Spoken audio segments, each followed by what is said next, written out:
Bonjour à tous, heureux de vous retrouver. À l'approche du printemps, on va commencer à faire ses premières plantations dans son potager. Pour moi, je commence par la plantation d'ail, mais je vais rapidement enchaîner avec les plantations de salade et puis de pois. L'année dernière, ces premières plantations ont totalement été ravagées par les limaces, ce qui m'a amené maintenant à réfléchir à ma manière de procéder au potager, comment je jardine, comment je fais du potager. Est-ce que j'ai pas, moi, dans ma façon de faire, également un impact sur la présence importante de limaces?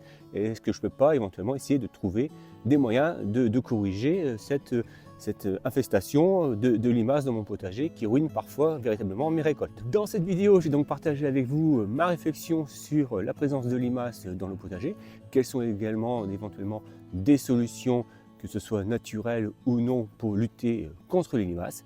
Alors suivez-moi, c'est parti.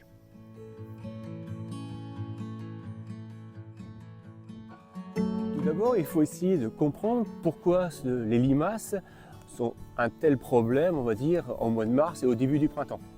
Elles ont en fait un cycle de vie assez court, ce qui fait qu'elles vont hiberner et lorsque les températures vont commencer à se radoucir, elles vont sortir de terre, remonter à la surface pour pouvoir se nourrir.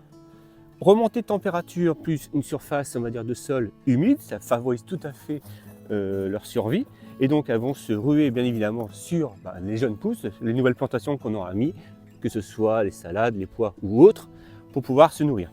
Et c'est là qu'on va constater effectivement souvent un petit peu le désastre, et parfois ça peut foutre le moral à terre, puisque on s'est embêté à faire des semis, et puis on constate qu'en une nuit, en 2 nuits, tout a disparu au profit des limaces, et on ne peut pas en profiter, et on n'a plus qu'à tout recommencer.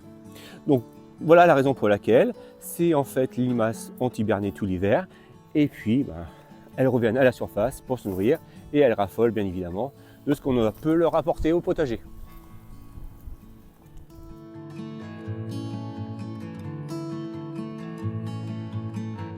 Ensuite, je me suis interrogé sur le fait, comme pour l'année dernière, pourquoi j'ai été autant embêté et pourquoi j'avais autant de limaces dans mon potager. Et là, en fait, je me suis fait la réflexion que certainement, j'ai une pratique qui favorise, on va dire, le développement de limaces dans mon potager. Et en fait, depuis quelques années, j'ai décidé de faire du potager via des carrés ou des rectangles potagers. Et je pense que ça a vraiment un impact très important sur les limaces. Pourquoi ? Cette pratique en fait de faire des carrés potagers avec des planches en bois, ça permet aux limaces de trouver un abri, d'autant plus que c'est allié avec un paillage au niveau du potager, et ce paillage ça donne également un abri. Le sol reste constamment, généralement humide, et donc un abri de l'humidité, les limaces sont présentes, et c'est vrai que si on commence à faire des premières plantations, et je sais que si je commence à faire mes premières plantations dans ce carré potager là, de pois, parce que vous voyez j'ai déjà ma structure qui est installée, c'est très clair, c'est vraiment certain que ces pois seront mangés par les limaces, et cela très rapidement. Et donc vous allez me dire, si sachant cela, pourquoi je continue? C'est toujours une question de proportion, on va dire, bénéfice et puis désavantage. Pour l'instant, j'ai plus d'intérêt à continuer à faire du potager via des carrés et à couvrir mon sol. Pour moi, ça facilite mon travail au quotidien. Pour moi, ça permet, on va dire, d'améliorer ma terre, de mieux la structurer, de mieux, on va dire, également organiser mon potager par zone de culture. Mais en contrepartie, c'est l'inconvénient, et c'est un des inconvénients, de faire des carrés potagers et faire du paillage, c'est, à mon sens, de favoriser la présence de limaces. C'est vrai que quand on fait un potager en ligne sur des plus grandes surfaces, de mon sens, la présence de limaces a moins d'impact. Et donc cette année, en termes d'activité, je vais essayer d'être plus actif dans mon potager sur la lutte contre les limaces que passif comme j'ai pu l'être l'année dernière ou les années précédentes. Être plus actif, c'est-à-dire dans un premier temps, j'essaie d'anticiper au maximum avant plantation de mes pois et puis de mes salades dans mon potager. Alors comment je vais procéder? Tout simplement, je vais déjà commencer à dépailler avant la mise en place. Le dépaillage va permettre de retirer un petit peu, on va dire, un abri naturel des limaces. En fonction du temps, et ça va dépendre également du temps, essayer un petit peu d'assécher un petit peu la terre. Raison pour laquelle également je fais pas mal de tunnels dans mon potager qui me permet un petit peu d'assécher la terre. Alors l'avantage également des carrés potagers, c'est qu'on peut travailler vraiment plus par zone, privilégier son travail carré par carré, là où on va faire ses premières plantations. Et puis enfin, être actif, eh bien, c'est lutter contre les limaces par des moyens naturels ou non naturels. Et là, j'y reviens dans cette troisième partie de la vidéo.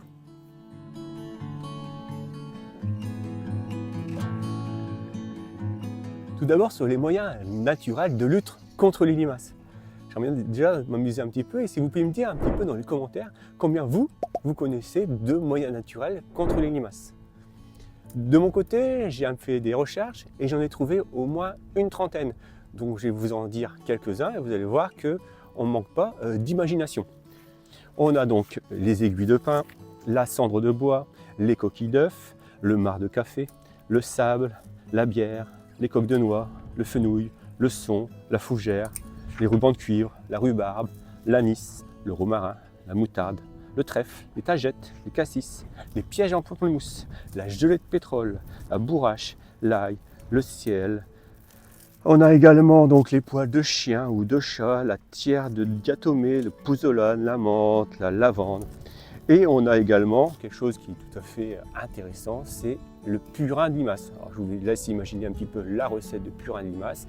Là pour le coup, bon courage si vous faites du purin de limace. On voit donc qu'il y a énormément en fait de moyens naturels de lutte contre les limaces. Alors j'en ai trouvé une trentaine, je pense qu'il y en a d'autres. Effectivement, on peut également, après, il y a les canards, il y a tous les ravageurs, on va dire, pas les ravageurs, mais il y aura donc les canards qui peuvent manger les limaces, les poules, les hérissons, etc., les oiseaux, bien évidemment. Donc on peut aussi attirer les prédateurs dans le potager pour essayer de limiter ces limaces. Mais on voit en fait un nombre important. Et moi, ce nombre important me fait dire que tout n'est pas efficace. J'ai déjà essayé de la cendre. Eh bien, la cendre, forcément, les limaces arrivent quand c'est humide, donc la cendre, pour moi, n'a aucune efficacité. Les coquilles d'œufs, eh bien, je pense qu'il faut quand même beaucoup d'œufs, beaucoup de coquilles pour faire une barrière qui soit suffisamment efficace. J'imagine sur, on va dire, sur une ligne de douzaine de salades, le nombre de coquilles d'œufs qu'il faut. J'ai testé d'un autre côté le piège à bière. Alors, le piège à bière, j'en suis, on va dire, assez satisfait, mais c'est vrai, je me pose toujours moi la question, ça va, est-ce que ça ne les attire pas? Et puis ça ne fait pas que piéger des limaces, ça piège également, on va dire, d'autres insectes dans ce piège à bière. Et puis deuxième point, il y a donc les produits anti-limaces que j'appellerais non naturels, qui sont soit les granulés, soit éventuellement l'impact des nématodes. Alors je dis non naturels, puisque ce ne sont pas, on va dire, des produits, on va dire entre guillemets, maison, mais ça a également donc un moyen, à mon sens, assez efficace de lutte contre les limaces.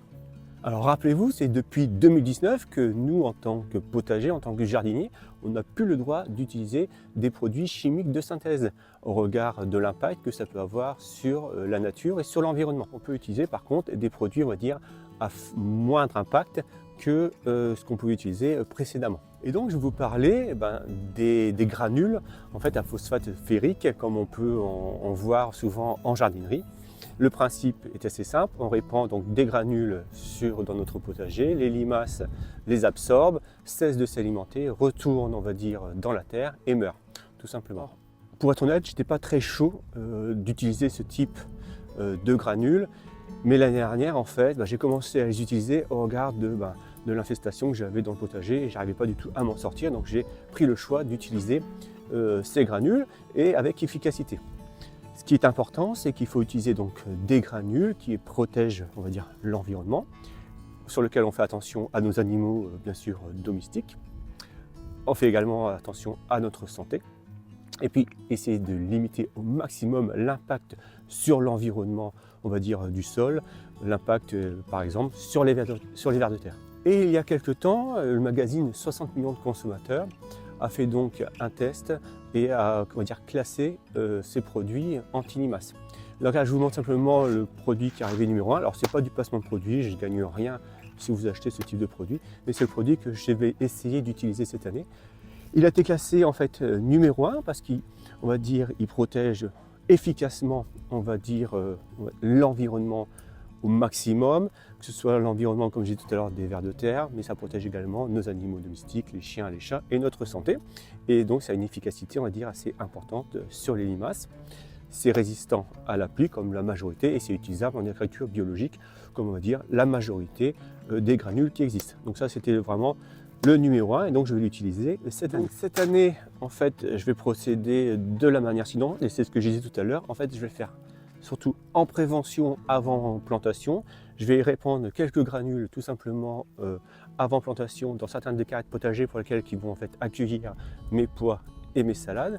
L'objectif c'est de limiter au maximum l'impact de limaces sur les jeunes pousses et favoriser au maximum le développement de mes semis et qu'ils ne soient pas, on va dire, dévorés en quelque temps par les limaces. Je peux accepter effectivement quelques pertes, mais perdre l'ensemble comme j'ai pu faire l'année dernière et devoir recommencer, c'est démoralisant et ça ne donne pas envie forcément de continuer. Donc malheureusement, je vais utiliser ce type de granules à limaces qui pour moi, on va dire, le plus efficace.